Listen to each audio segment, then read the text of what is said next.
Today I'm going to give you a crash course on painting landscapes. That's why I got one in the background.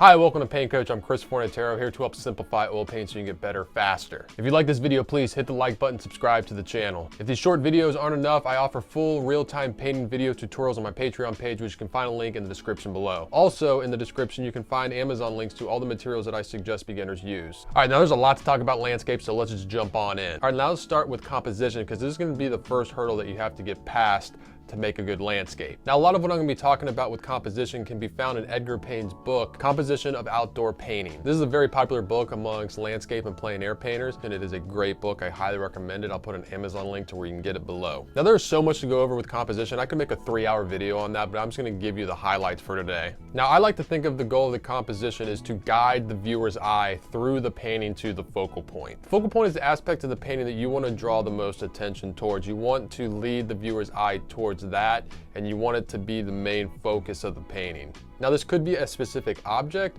or it could be a pairing of values or colors. The most common mistake made with focal points is people think that if they just put a lot of detail into their focal point, that will automatically make it the focal point and draw people's eye there, and I highly recommend not doing that. Instead, look to where you can push the contrast between light and dark values next to each other or colors to create a focal point. For example, a lot of times in paintings, the focal point is where the lightest and darkest value meet. Now, when creating your composition, don't be afraid to move things. For example, the opening in this grass leads you up and to the right into the painting, and then I actually put in this other grass to keep you from going off the canvas, so it pushes you back into the left, up the shoreline to the person that's the focal point. If you enter through the top of the painting, you can do this as well. You come through the clouds, you kind of angle down into the left to the tree, you go down the tree, down the beach, and back to the person. Now, going back to Edgar Payne's book, he actually has a name for this type of composition, which is an S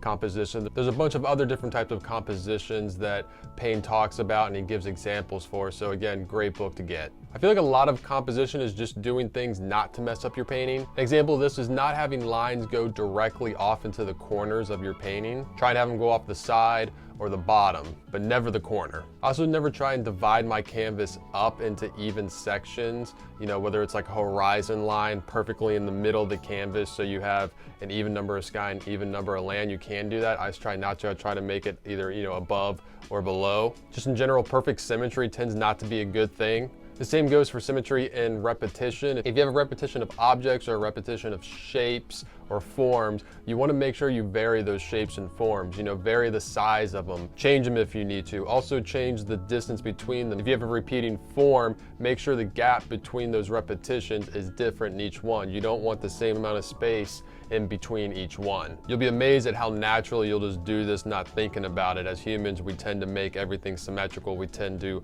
line things up, even spaces in between each one. So really be aware of that and change things if you need to. Another big no-no is not putting your focal point smack dab in the center of your painting. You also don't want to have lines perfectly meet. Like say if you have a landscape with mountains and a tree, you don't want that top of the tree to be perfectly even with the top of the mountains. An extremely helpful exercise to do to help you with composition is to do thumbnails. I always do thumbnails of the basic shapes of my landscapes before painting them. It gives me the opportunity to see the scene abstractly and see how all the major shapes are working together and what I need to move to make it work. When it comes to drawing in your landscape, I never get too detailed with it. I used thinned out paint. Most of the time it's burnt sienna. I like burnt sienna because it's a warmer color, and if it shows through the end of the painting, you know, it'll add warmth to the painting. It's also an earth tone, so it's gonna seem natural. I never get detailed with my painting. I'm focused on just the big shapes in the composition. And if something isn't right, I'll get a paper towel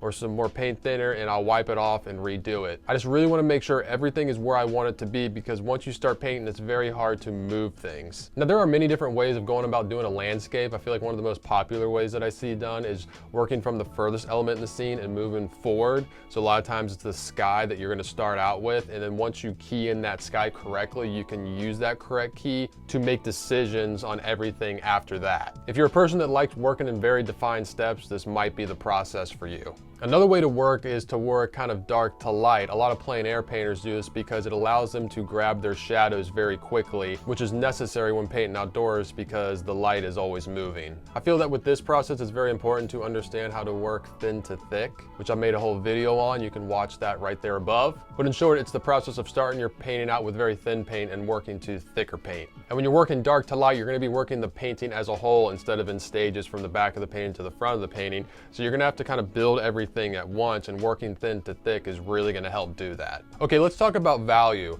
Now, a cool thing about landscapes is that you can break up a landscape into 4 major value planes. Most of the time, the sky is going to be your lightest plane, followed by your ground plane, and then any slanted planes like mountains or hills, and then finally any upright planes like trees, structures, anything like that is going to be your darkest value. Now, there are exceptions to the rules like snow and really white sand, which I'm actually doing in this example, but for the most part, you can count on this to always be true. This is why doing black and white pencil sketches before you're painting are very helpful, because it gives you the opportunity to figure out these values. A lot of times, especially when I'm working dark to light, I like to get paint covering the whole canvas as soon as possible. Now, it's thin paint that I'm going to be able to build over top of, but just covering all the white areas on the painting allows me to start figuring out my value relationships and start adjusting things to be correct. By having paint on all 4 of my value planes, I can start to make comparisons and decisions and push and pull things to where they need to be. I can also start bouncing from darks to lights to build up the painting.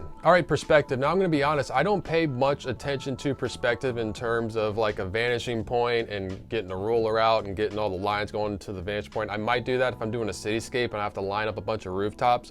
But when I'm just painting a scene like this, you know, I understand perspective and I know perspective, and that's just an aspect of drawing, which is why I always highly recommend always be getting better at drawing. So I just rely on my drawing skills to draw in the correct perspective. But atmospheric perspective, that's a different story. Now, when you're painting, you need to be aware that as things get further away from you, color is going to drop out of them. And it's going to drop out in a particular order. The first color to drop out is going to be yellows, and then reds, and then you're left with just blues. So if I were to paint a bush here in the foreground, it's going to have a lot of yellows and reds in the green. And as I go further back, it's going to lose those yellows, it's going to lose those reds, until finally it's just going to be a blue bush way in the distance. I've made a whole video on atmospheric perspective. You can watch it right here. Also, with atmospheric perspective, be aware that as you get further in space, the difference between your dark and light values, or the contrast between them, is going to get less and less. For example, this tree that I have here in the foreground, the contrast between the shadows and the highlights is a lot greater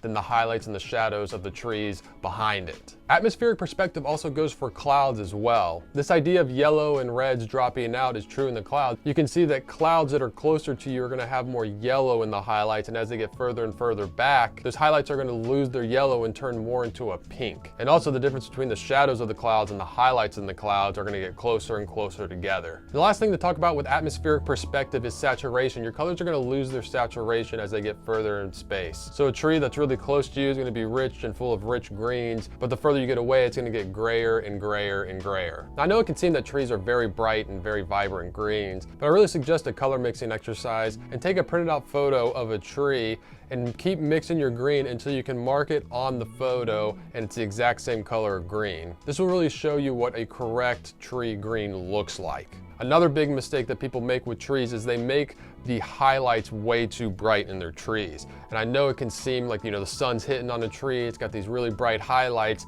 and it is really bright compared to the shadows of the tree, but you have to look at the tree and the whole of the landscape. And the tree itself, shadows and highlights, have to be working in the same value zone. If you take a look at a lot of really good landscape paintings and you put them in black and white, you'll be surprised at how close together the values are in the trees. All right, mountains. I'm gonna go over mountains because I feel like a lot of people can find them very complicated. They see all these shadows, all these rocks, these jagged edges and cracks and crevices and all this stuff. And the key with mountains is to just block it out, dark and light shapes. Just see the shadow shapes as simple shapes, simplify it. Don't worry about getting every single little crack. Simplify the shadows as much as you can. The same goes for the highlights. Now, don't push the highlights too much on the mountains. Remember, the mountains are our second darkest value plane. Now, if there's snow on the mountains is an exception, but other than that, be aware of how light you're making the light side. And if you have any vegetation or trees growing on your mountains, be aware that these mountains are far away. So this green's gonna be desaturated, so look to put more blues and reds in your green mixtures. Chances are there's not gonna be much yellow at all. All right, so I know I went over a lot of information in a very short period of time, even though there is a ton more about landscapes that I could get into. But if you have questions on what I went over, please leave those questions in the comments section. Also, let me know if there's any other topics you want me to make videos on. Again, hit the like button, subscribe to the channel. If you want to see what I'm painting on a daily basis, you can follow me on Instagram at Forza43. I am Chris Fornatero here telling you to go get painting. If you enjoyed this video, please hit the subscribe button. I also offer you this video and this video. They both will change your life forever. Just pick one. You can't go wrong.